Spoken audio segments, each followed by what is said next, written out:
खबरों के निष्पक्ष विश्लेषण के लिए सब्सक्राइब करें Jantantra TV and press the bell icon. Never miss any update.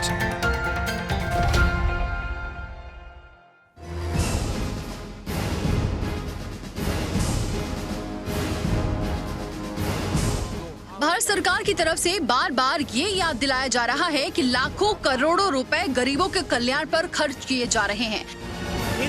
Corona के बेहिसाब मामले और भारत चीन बॉर्डर पर तनाव के बीच प्रधानमंत्री मोदी जब देश की जनता को संबोधित करने आए तो एक बार फिर याद दिलाया गया कि किस तरह सरकार ने प्रधानमंत्री गरीब कल्याण योजना के तहत गरीबों की मदद के लिए 2.25 लाख करोड़ रुपए का पैकेज दिया।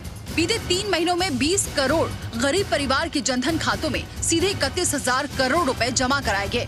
उन्होंने तुलना करते हुए ये भी बताया कि किस तरह अमेरिका की कुल आबादी से 2.5 गुना, ब्रिटेन की कुल आबादी से 12 गुना और यूरोपियन यूनियन के देशों की आबादी से 2 गुने से ज्यादा लोगों को हमारी सरकार ने मुफ्त अनाज दिया। कोरोना से लड़ते हुए भारत में 80 करोड़ से ज्यादा लोगों को 3 महीने का राशन यानी परिवार के हर सदस्य को 5 किलो गेहूं या चावल मुफ्त दिया गया। अतिरिक्त प्रति परिवार हर महीने 1 किलो दाल भी मुफ्त दी गई। सरकार ने इस बात का जिक्र भी किया कि सरकार अब तक 50,000 करोड़ रुपए इस पर खर्च कर चुकी है और आने वाले 5 महीनों में गरीबों की राहत के लिए 90,000 करोड़ से ज्यादा खर्च करने जा रही है। अब इस आंकड़े को करीब से देखते हैं। 80 करोड़ लोगों पर अगले 5 महीनों में 90,000 करोड़ खर्च किए जाएंगे, यानी अगले 5 महीनों में प्रति व्यक्ति ये खर्च 1,125 रुपए का होगा। यानी हर महीने प्रति व्यक्ति सरकार को 225 रुपए खर्च करने पड़ेंगे। सरकार की इस पहल का स्वागत किया जाना चाहिए।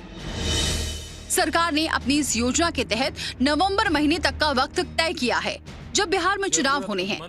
उन्होंने खासकर इस बात पर भी जोर दिया कि छठ तक गरीबों को मुफ्त राशन दिया जाएगा। अब ये बात सब जानते हैं कि बिहार में छठ पूजा का कितना महत्व है। ऐसे में एक तीर से 2 निशाने लगाए गए। कोविड-19 के लिए पैकेज भी हो गया और बिहार चुनाव के लिए जनता को संदेश भी दे दिया गया।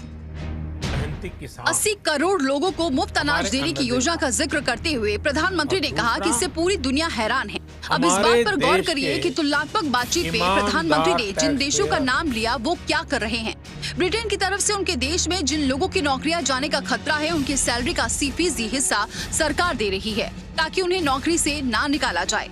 ऐसे लोगों की संख्या लाखों में है। सरकार इसके तहत हर ऐसे शख्स के लिए हर महीने 2500 पाउंड यानी 2,20,000 रुपए की मदद कर रही है। ये पैसे सीधे कंपनी के खाते में जाते हैं ताकि कंपनी आर्थिक संकट की वजह से अपने कर्मचारी को निकाले नहीं। अमेरिका अपने देश में हर बेरोजगार को भत्ता देता है। महामारी के दौर में इस बेरोजगारी भत्ते के अलावा हर महीने $600 यानी 45,000 रुपए तक का एडिशनल भत्ता दिया गया ताकि लोगों को इस संकट से उबरने में मदद मिले। और इस वक्त अमेरिका की लगभग 50% आबादी बेरोजगार है। यहाँ ये सवाल उठेंगे कि भारत की तुलना अमेरिका और ब्रिटेन जैसे देशों से नहीं की जानी चाहिए। ये बात सच भी है, लेकिन कोरोना महामारी के प्रबंधन के लिए ऐसा भी किया जाना चाहिए था।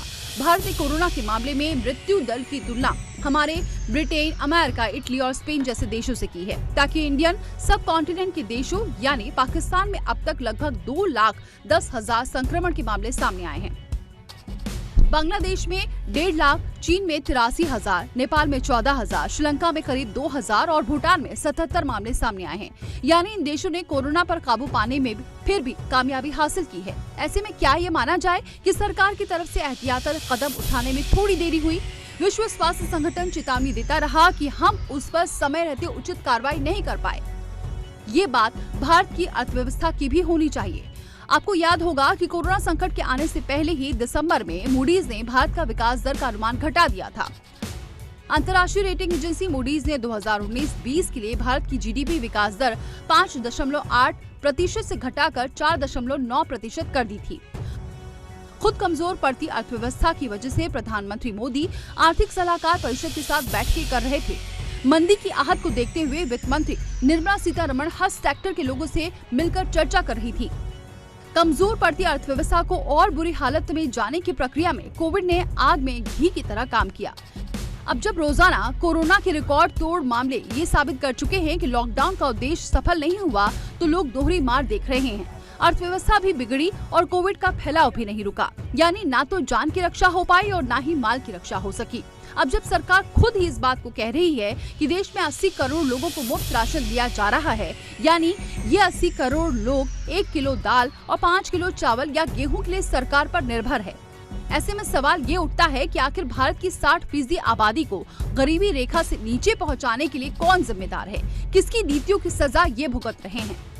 प्रधानमंत्री मोदी से समाज का हर वर्ग अपेक्षाएं लगाकर बैठा है। ऐसे में उन्होंने टैक्स पेयर्स का शुक्रिया भी अदा किया।